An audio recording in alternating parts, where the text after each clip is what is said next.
রাজাকার শব্দটা প্রকাণ্ড একটা গালি, যাকে তাকে দেবেন না। আমার ছাত্রছাত্রী, আমাদের মেয়ে ছাত্রছাত্রীদের উপর যে লাঞ্ছনা হয়েছে, তার বিচার বিধাতা করবেন। তার বিচারের জন্য আমরা নেমেছি। তার কাছে বিচার চাবো। কোথায় বিচার চাবো?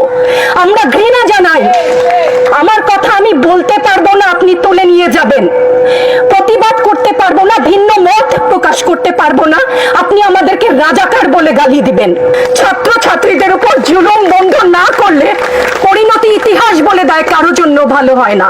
এখন আমাদের সাথে আমাদের প্রিয় সহকর্মী চৌধুরী সাইমা ফেরদৌস, আমাদের ইনস্টিটিউট অফ বিজনেস অ্যাডমিনিস্ট্রেশন থেকে, উনি সংক্ষেপে তার অনুভূতিটি বলবেন। আসসালামু আলাইকুম সবাইকে। আমার বলবার অনেক কিছু আছে, সংক্ষিপ্ত করার কথা আমি খেই হারাচ্ছি, আমি কোনটা বলবো আর কোনটা বলবো না, সেটা আমার ঘৃণা। আজকে আমার কিছু প্রশ্ন আছে সবার কাছে, দেশবাসীর কাছে তো করবো না, যাদের কাছে করবার তারা বুঝে নিবেন। আমি ইতিহাসের শিক্ষক না, কিন্তু ইতিহাস জেনে বড় হয়েছি।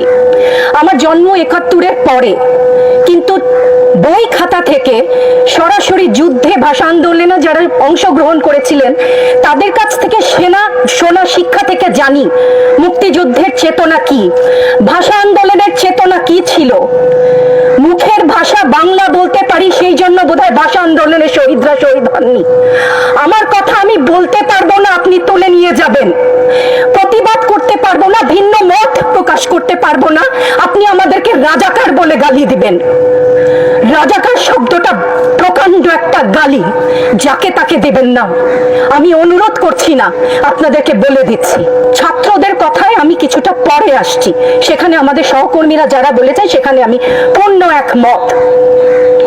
আমাকে একটু বলে দেবেন আপনারা, মুক্তিযুদ্ধের চেতনা কি ছিল দেশের হয়ে?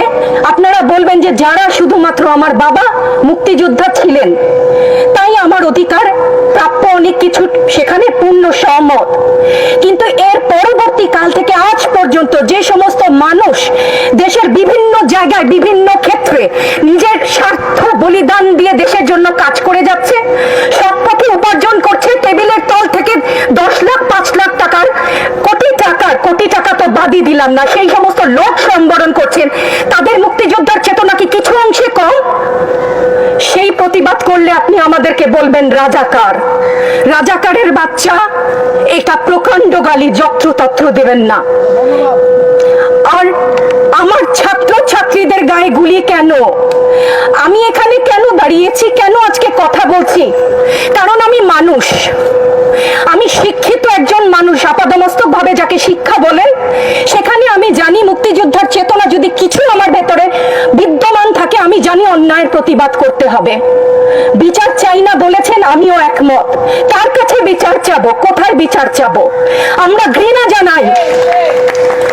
আমার ছাত্রদের গায়ে আমি সারা রাত ঘুমাতে পারি না, তাই এসছি যে আজকে যদি কিছু বলে যাই এক পলক ঘুমাতে পারি। যেই বাবা মার বুকটা খালি হয়ে গেছে, তাদের ঘরে কি চলে, কোথায় আছে তারা, কিভাবে আছে? আমার ছাত্রছাত্রী, আমাদের মেয়ে ছাত্রছাত্রীদের উপর যে লাঞ্ছনা হয়েছে, তার বিচার বিধাতা করবেন। তার বিচারের জন্য আমরা নেমেছি।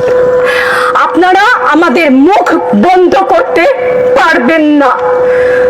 মুক্তিযুদ্ধের চেতনা থেকে জানি, আমরা জন্মেছি একবার, মরবো একবার। ভয় দেখাবেন না। ছাত্র ছাত্রীদের উপর জুলুম বন্ধ না করলে পরিণতি ইতিহাস বলে দেয়